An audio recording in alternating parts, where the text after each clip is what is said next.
So hello everyone, welcome back to my channel. Finally दोस्तों आपका detail notification railway JE का out हो गया है।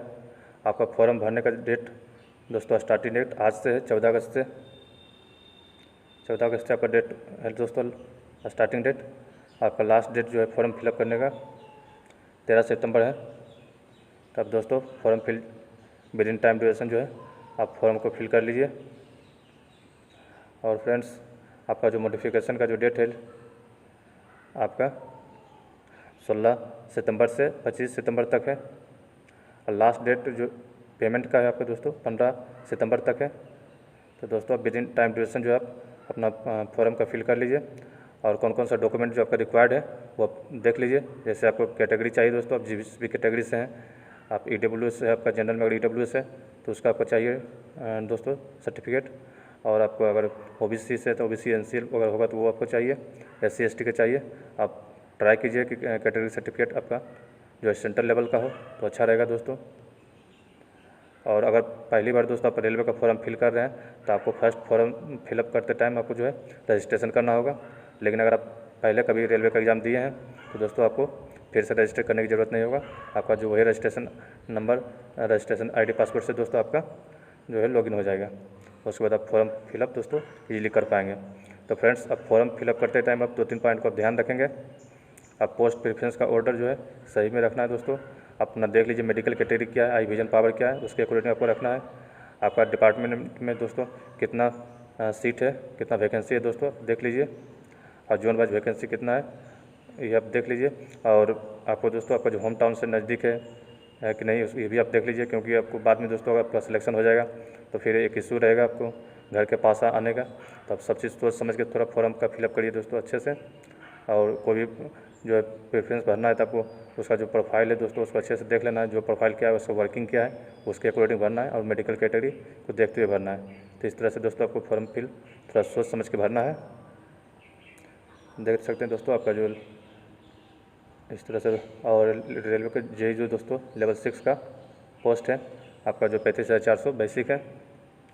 और आप दोस्तों इसके लिए जो एज चाहिए आपको 18 से 33 ईयर्स, आपको एज का रिलैक्सेशन मिलेगा। कैटेगरी में है OBC है, आप SC ST है तो आपको दोस्तों एज का रिलैक्सेशन मिलेगा।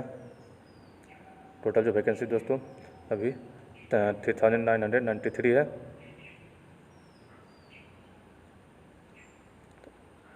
आप दोस्तों देख सकते हैं डिपार्टमेंट वाइज आपका वैकेंसी कितना है। आपका डिपार्टमेंट वाइज जो है वैकेंसी अलग अलग जोन का अलग अलग वैकेंसी है दोस्तों। आप अगर सिविल से हैं तो दोस्तों आप वैकेंसी देख सकते हैं अहमदाबाद में आपका 58 है। आपका मैकेनिकल में जो है 23 है, इलेक्ट्रिकल में 29 है, इलेक्ट्रॉनिक्स CSNIT में दोस्तों आपका 15 है। स्टोर में दोस्तों आपको DMS हुआ, DMS में आपका 18 पोस्ट है।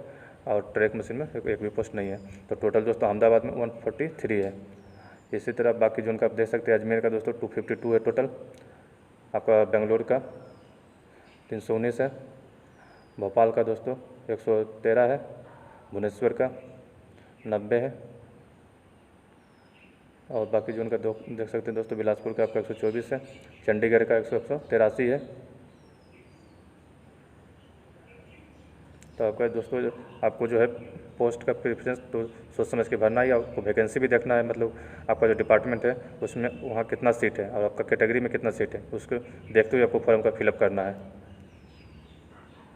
आप अगर इलेक्ट्रिकल, मैकेनिकल और इलेक्ट्रॉनिक्स हैं दोस्तों तब कंबाइंड पोस्ट के लिए भी एलिजिबल रहते हैं। इस चीज़ को भी आपको केयर करना है। तो दोस्तों आप फॉर्म का जब भी फिलअप करेंगे तो आप जो है थोड़ा सा पोस्ट का प्रेफरेंस बहुत मैटर करता है, उसको आपको ध्यान रखना है। और साथ में दोस्तों आपको कैटेगरी वाइज देखना है कि कितना वैकेंसी है आपका। और अपना होम टाउन को देखते हुए फॉर्म का फिलअप करिए दोस्तों। अगर आपका तैयारी अच्छा है, आपका 1-2 बार से सिलेक्शन नहीं हो पा रहा है तो आप और 1-2 मार्क्स आ जा रहे हैं तो दोस्तों आप कोशिश करिए कि नियर बाई भरने का, क्योंकि आपका तैयारी दोस्तों अच्छा हो गया और आपके पास अभी टाइम है तो आपका तैयारी अच्छा है तब ज़्यादा दूर नहीं भरिए। लेकिन आप अगर फ्रेशर हैं, फर्स्ट टाइम दोस्तों तैयारी कर रहे हैं तब दूर भी भर सकते हैं। लेकिन आपका तैयारी अच्छा है तो आप कोशिश करिए कि नज़दीक भरने का। जैसे दोस्तों मेरा तैयारी लग रहा था कि मेरा ठीक तैयारी था तो इसलिए मैंने ईस्टर्न रेलवे कोलकाता में फॉर्म फिल किया था। तो आप भी देख लीजिए आपको तैयारी कैसा है, तो आपको आप अपने खुद को जानते हैं दोस्तों कि आपका तैयारी किस लेवल का है, उसके अकॉर्डिंग आपको फॉर्म का फिलअप करना चाहिए। फाइनली दोस्तों आपको जो है एक जॉब लेना है तो ये मैटर नहीं करता कि आप कहाँ जॉब ले रहे हैं। तो इसलिए आपको जो है फर्स्ट आपको दोस्तों कहीं भी सिलेक्शन हो जाता है तो अच्छा रहता है, इसलिए आपको देखना है, वो चीज़ भी देखना है आपको, और आपका तैयारी क्या है उसको देखते हुए आपको फॉर्म का फिलअप करना है। तो बाकी जोन का भी देख सकते हैं दोस्तों। कलकत्ता में जैसे टोटल आपका जो सीट है दोस्तों 455 है, और आपका जो है टोटल जो कोलकाता में दोस्तों आपका सिविल में आपका 55 है। तो आप देख सकते हैं बाकी का भी। आपका सिविल में दोस्तों टोटल वैकेंसी जो है 1594, मैकेनिकल में आपका 1178 है, इलेक्ट्रिकल में 614 है, इलेक्ट्रॉनिक्स में आपका 303 है, ट्रैक मशीन में 60 है, और डीएमएस का दोस्तों इस बार वैकेंसी 314 टोटल वैकेंसी है डीएमएस का। और आपका सिविल का दोस्तों इतना वैकेंसी है, इलेक्ट्रिकल का मैकेनिकल का इतना है टोटल वैकेंसी, आप देख सकते हैं फ्रेंड्स। तो और आप दोस्तों चूँकि आप electrical mechanical civil electrical mechanical या फिर इलेक्ट्रॉनिक्स हैं, तो आप कंबाइन दोस्तों आपका कंबाइन पोस्ट के लिए भी एलिजिबल होते हैं, तो आपका जो दोनों का जो है ऐड हो जाएगा, तो आप और ज़्यादा पोस्ट के लिए एलिजिबल हो जाएंगे। नेक्स्ट दोस्तों हम बात करेंगे डिफरेंट पोस्ट का जो है मेडिकल कैटेगरी क्या चाहिए। जैसे आपका डिज़ाइन ड्राइंग दोस्तों, डिज़ाइन ड्राइंग हो गया, वर्कशॉप हो गया और डीएमएस हो गया, इसके लिए जो आपको मेडिकल कैटेगरी चाहिए आपका C1 चाहिए। जैसे डिज़ाइन अगर इलेक्ट्रिकल रहेगा दोस्तों तो इसके लिए आपको मेडिकल कैटेगरी B2 चाहिए। आपका प्रोडक्शन यूनिट का और वर्कशॉप का डिज़ाइन ड्राइंग का दोस्तों बता ही दिए, सबका मेडिकल कैटेगरी आपको C1 चाहिए। इस सब का दोस्तों कैटेगरी जो है आपका C1 चाहिए। और इलेक्ट्रिकल EMU है या फिर जनरल सर्विस इलेक्ट्रिकल EMU का दोस्तों A3 चाहिए, इलेक्ट्रिकल EMU का आपको A3 चाहिए, और जनरल सर्विस का B1 चाहिए। आपका TRD रहेगा या फिर TRS रहेगा दोस्तों, तो इसके लिए आपको जो मेडिकल कैटेगरी आपका A3 चाहिए। JEE रिसर्च सिविल रहेगा तो आपको B1 चाहिए, JEE ब्रिज के लिए A3 चाहिए। JEE डिज़ाइन ड्राइंग का दोस्तों कोई भी सिविल का रहे या फिर कोई भी इलेक्ट्रिकल का सिर्फ B1 चाहिए आपको, और बाकी दोस्तों जो है डिज़ाइन ड्राइंग के लिए आपको C1 चाहिए। PBA के लिए आपका दोस्तों PBA प्रोडक्शन यूनिट रहेगा तो A3 या फिर ओनली PBA रहेगा तो भी आपका A3 चाहिए मेडिकल कैटेगरी। वर्क्स का दोस्तों ये सिविल का डिपार्टमेंट है, आपका B1 चाहिए। प्रोडक्शन यूनिट का आपका दोस्तों C1 मेडिकल कैटेगरी चाहिए। तो बाकी को भी देख सकते हैं दोस्तों।